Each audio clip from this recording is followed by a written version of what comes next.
இப்போ ரீசெண்ட் டைம்ஸில் தமிழ்நாட்டில் பரபரப்பாக பேசப்பட்ட விஷயம்னா கோவில்பட்டியில் ஒரு சின்ன பையன் மர்மமான முறையில் இறந்ததை பற்றி தாங்க.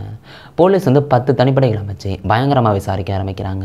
இப்படி பல கோணங்களில் விசாரித்ததில் அந்த பையனை யார் கொலை பண்ணா, எதுக்காக கொலை பண்ணா அப்படிங்கிறதையும் கண்டுபிடிச்சிடுறாங்க. அந்த பையனோட சொந்தக்காரன் தான் இந்த கொலையை பண்ணியிருந்திருக்கான். இப்போதைக்கு இந்த கேஸ் சால்வ் ஆகிட்டு இது வரைக்கும் என்ன நடந்திருக்கு அப்படிங்கிறத உங்கள்கிட்ட சொல்ல போகிறேன். எல்லாருக்கும் வணக்கம், நான் தான் பாலாஜி பேசுகிறேன். சரி வாங்க அதை ஃபஸ்ட்லேருந்தே பார்க்க ஆரம்பிப்போம். கோவில்பட்டியில் பார்த்துட்டிங்கன்னா காந்தி நகரில் வீடுகள்லாம் நெருக்கமாக தான் இருந்துக்கிட்டு இருக்குது. அப்படிப்பட்ட இடத்துல தான் இந்த கொலையை நடந்திருக்குங்க. இந்த பையனோட அப்பா அம்மா பணக்காரங்கள்லாம் கிடையாது. இந்த அப்பா கட்டுமான பணிகளுக்கு வேலைக்கு போயிட்டுருக்காரு. அந்த அம்மா தீப்பொட்டி தயாரிக்கிறாங்கல்ல, அந்த இடத்துக்கு போயிட்டு வேலை பார்த்துக்கிட்டு இருக்காங்க.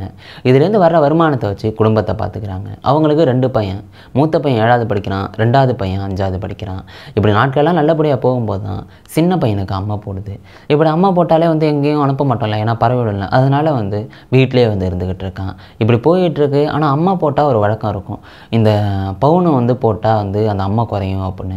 அதனால் அவங்கள்ட்ட உள்ள நகையை எடுத்து போடுறாங்க, செயினையும் மோதிரத்தையும் சரியாயிடுங்கிறதுக்காக.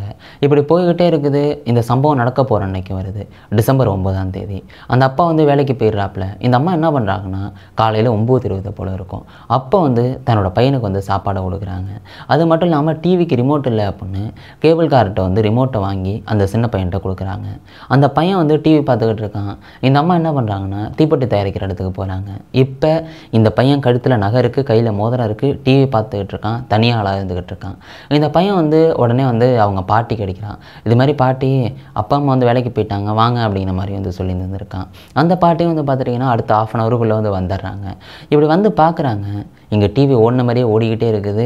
இங்கே இந்த அடித்த ஃபோன் அங்கே தான் இருக்குது. எல்லாமே கதவெல்லாம் திறந்து கிடக்கு. ஆனால் பேரனை மட்டும் காணும். எங்கடா போனாவன் அப்படின்னு 4 பக்கம் தேட ஆரம்பிக்கிறாங்க. அப்படி தேடினா பேரனை கிடைக்கவே இல்லை. சரி என்னடா அது அப்படின்ட்டு உடனே பையனுக்கும் மருமகளுக்கும் அடிக்கிறாங்க. அவங்க 2 பேரும் பதட்டப்பட்டு பார்க்குறாங்க, இங்கே காணவே காணும். உடனே கோவில்பட்டி போலீஸ் ஸ்டேஷனில் போய் கம்ப்ளைண்ட் கொடுக்குறாங்க, இது மாதிரி காணும் அப்படின்னு. போலீஸ் பயங்கரமாக இந்த களத்துக்குள்ளே குதிக்கிறாங்க. முதல்ல அங்கே உள்ள வீடுகளில் உள்ள தண்ணி டேங்கு இது மாதிரிலாம் போலீஸ் தேட ஆரம்பிக்கிறாங்க. ஏன்னா எங்கேயாவது விழுந்திருந்தால் என்ன பண்ணுறது, அதனால் தேட ஆரம்பிக்கிறாங்க. பட் எந்த முன்னேற்றமும் இல்லை. அதுக்கப்புறம் இந்த தெருகளுக்கு 4 வழியாக தான் வர முடியும். அதாவது இந்த வீடு இருக்குல்லங்க, அந்த இடத்துக்கு 4 வழியாக தான் வர முடியும். அதனால் அந்த 4 வழியில் உள்ள சிசிடிவி செக் பண்ணுறாங்க. அப்படி செக் பண்ணி பார்த்தா இந்த பையன் இந்த தெருவை தாண்டி எங்கேயுமே போகல. இந்த பையன் காணாமல் போனது இந்த வீடுகளுக்குள்ளே தான் அப்படின்னு மட்டும் தெரிய ஆரம்பிக்குது. போலீஸ் எல்லா இடங்கள்லையும் தேட ஆரம்பிக்கிறாங்க. சந்தேகப்படுற வீடுகள் எல்லாத்துலேயும் உள்ளே போய் பையன் இருக்கானா அப்படின்னு பார்த்துக்கிட்டு இருக்காங்க. அப்படி பார்த்தாலும் அந்த பையனை கண்டுபிடிக்க முடியல. அப்பையும் போலீஸுக்கெல்லாம் நம்பிக்கை இருக்கிறது, பையனை உயிரோடு கண்டுபிடிச்சிடலாம் அப்படின்னு. ஆனால் நேரங்கள் மட்டுமே போயிட்டுருக்கு, நைட்டு பொழுதும் போகுது. ஆனால் அந்த பையனை கண்டே பிடிக்க முடியல. மணி விடிய காலம் 5:30 போல் இருக்கும். அப்போ அந்த பையனோட அப்பா அம்மா வீட்டுக்கு வெளில தான் இருக்காங்க, ஏன்னா தான் பையனை காணும் அப்படிங்கிறதுக்காக. அப்போ போலீஸ் தேடுறதையும் நிறுத்திட்டாங்க. மணி 6:30 ஆகுது. அப்போ பக்கத்து வீட்டில் உள்ள ஒருத்தவங்க சொல்கிறாங்க, இதுமாரி உன் பையன் இந்த மாடியில் கிடக்குறான் பாரு அப்படின்னு சொல்கிறாங்க. இவங்க பதட்டப்பட்டு போய் பார்க்குறாங்க. அந்த பையன் அப்படியே மயங்கி மூஞ்செல்லாம் வீங்கி வாயில் ரத்தம்லாம் இருக்குது. சரி காப்பாற்றலாம் அப்படின்னு ஹாஸ்பிட்டல் கொண்டு போகிறாங்க. அங்கே போனால் இந்த பையன் இறந்து 6 மணி நேரம் இருக்கும் அப்படின்னு சொல்லிடுறாங்க. போலீஸ் உடனே உடலை கொண்டு போய் தூத்துக்குடி கவர்மெண்ட் ஹாஸ்பிட்டலில் சேர்க்குறாங்க, ஏன்னா போஸ்ட்மார்ட்டத்துக்காக. ஏன்னா அதில் ஏதாவது சில தகவல்கள் கிடைக்கும்ல.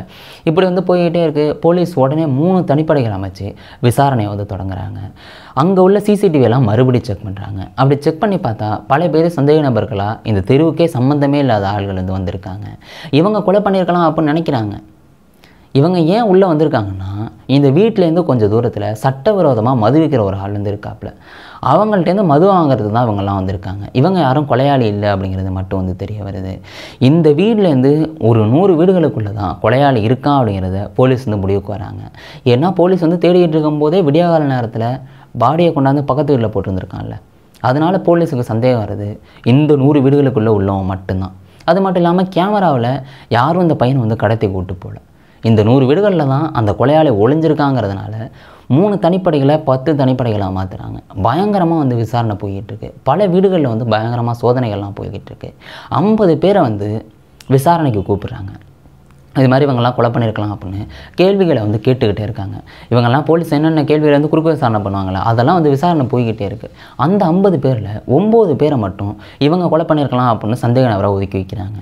இன்னொரு கட்டத்தில் அங்கே போஸ்ட்மார்ட்டத்துக்கு உடல் போயிருந்ததில்லை, அந்த போஸ்ட்மார்ட்டம் ரிப்போர்ட் வருது. அதை பார்த்தா இந்த பையன் வந்து மூச்சுத்திணறலால் இறந்துருந்துருக்காப்புல. அது மட்டும் இல்லாமல் ஆசன வாயில் காயங்கள் இருந்திருக்கு, வாயில் காயம் இருந்திருக்கு அப்படின்னு தெரியுது. டாக்டர் சொல்கிறது என்னென்னா, இந்த ஓரின சேர்க்கையால், அதாவது இந்த பையனை வந்து தப்பாக நடத்தியிருந்திருக்காங்க, தப்பாக இது பண்ணியிருந்திருக்காங்க, அதனால தான் இந்த பையனை காயெல்லாம் இருந்திருக்கு அப்படின்னு டாக்டர் சொல்லியிருக்காங்க.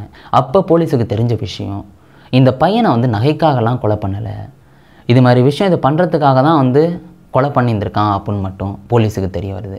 விசாரணையை அந்த கொண்டாட்டத்தில் வந்து திருப்புறாங்க. இது மாதிரி இந்த ஓரின சேர்க்கையில் ஈர்ப்பாக உள்ள ஆளுங்க யாருன்னு கண்டுபிடிச்சிட்டா அந்த கொலை பண்ணவனை கண்டுபிடிச்சிடலாம் அப்படின்னு. இப்படி 9 பேரை இங்கே தனிமைப்படுத்தி வச்சுருக்காங்கல்ல, அவங்கள்ட்ட வந்து விசாரணை போய்கிட்டு இருக்கு. அப்படி அவங்களோட ஃபோனில் செக் பண்ணும்போது ஒருத்தனோட ஃபோனில் ஒரு வாட்ஸ்அப் குரூப் இருக்குது, அது தன்பால் அந்த வாட்ஸ்அப் குரூப் இருக்குது. இதை பார்த்தோன்னே இவனுக்கு ஏதாவது தெரிஞ்சிருக்கும், இல்லாட்டி இவன் கொலை பண்ணியிருக்கலாம் அப்படின்னு விசாரிக்கிறாங்க. அப்படி அவன்கிட்ட கேட்டால் அவன் வந்து கை காட்டுறான், இந்த குரூப்பில் உள்ளவங்க ஒருத்தனை வந்து கை காட்டுறான், கருப்பசாமி அப்படின்னு. அவன் வந்து இந்த பையனோட சொந்தக்காரன். இந்த வீட்டுக்கு பின்னாடியே தான் வந்து இந்த வீடு, இவனோட வீடு வந்து இருக்குது. அவன் வந்து ஒரு ஆட்டோ டிரைவர். சந்தேக வளையத்தை கருப்பசாமி மேலே வந்து திருப்பினாங்க. உடனே கருப்பசாமியை கொண்டாந்து விசாரிக்கிறாங்க, நீ தானே கொலை பண்ண அப்படின்னு பல கேள்விகளை வந்து கேட்டுக்கிட்டே இருக்காங்க.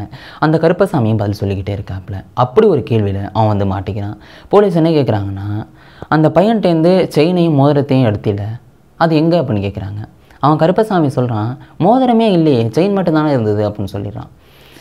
போலீஸுக்கும் அந்த அப்பா அம்மாவுக்கு மட்டுமே தெரிஞ்ச விஷயம் என்னென்னா, அந்த பையன் செயின் மட்டும்தான் போட்டிருந்தான். ஆனால் மீடியாட்ட சொன்னது செயினும் மோதிரமும் போட்டிருந்தான் அப்படின்னு. ஏன்னா போலீஸ் தான் அப்படி சொல்ல சொன்னாங்க, அந்த கொலைகாரன் மாட்டுவான் அப்படின்னு. இது தெரியாமல் இவன் தான் வாயாலே வந்து உண்மையை வந்து சொல்கிறான். இதை சொன்னோன்னே இவன் தான் கொலை பண்ணியிருக்கான் அப்படின்னு இந்த மருத்துவ சாம்பிள்ஸ் இதெல்லாம் வச்சு இவன் தான் வந்து கொலை பண்ணியிருக்கான் அப்படின்னு வந்து போலீஸ் முடிவுக்கு வராங்க. உடனே வந்து இவனை கைது பண்ணி வந்து ஜெயிலில் தூக்கி போடுறாங்க. இந்த விசாரணைகளுக்கு நடுவில் வந்து ஒன்று நடக்குது. அது என்னென்னா, இந்த பையனோட அப்பா அம்மா வந்து மருந்து குடிச்சு வந்து இறக்க ட்ரை பண்ணியிருந்திருக்காங்க, பக்கத்தில் உள்ளவங்கெல்லாம் காப்பாற்றிருக்காங்க. அதையும் தாண்டி இந்த பையனோட அப்பா அம்மா தாத்தாலாம் வந்து சாலை மறியலில் ஈடுபட போகிறாங்க. எதுக்காகனா, இந்த கொலையை கண்டுபிடிக்கலை, அது மட்டும் இல்லாமல் எங்களையே மிரட்டுறாங்க. அந்த பையனோட தாத்தா சொல்கிறாப்புல, என்ன நடந்ததுன்னு கேட்டால் உன் கைகாலெலாம் உடச்சிருவேன் அப்படின்னு சொல்லி என்னை வந்து போலீஸ் மிரட்டுறாங்க. நான் என்ன நடந்தது, நாங்கள் வந்து பாதிக்கப்பட்டவங்க, நாங்கள் என்ன நடந்ததுன்னு கேட்டால் எங்களையே மிரட்டுறாங்க, போலீஸ் மேலேயே நம்பிக்கை இல்லை அப்படிங்கிற மாதிரி மீடியாட்ட அந்த தாத்தா வந்து சொல்லியிருந்துருப்பாப்புல. அதனால் நாங்கள் வந்து இந்த கொலைகாரனை கண்டுபிடிக்கிறதுக்காக சாலை மறியலில் ஈடுபடுறோம் அப்படின்னு வந்து தாத்தா சொல்லியிருப்பாங்க.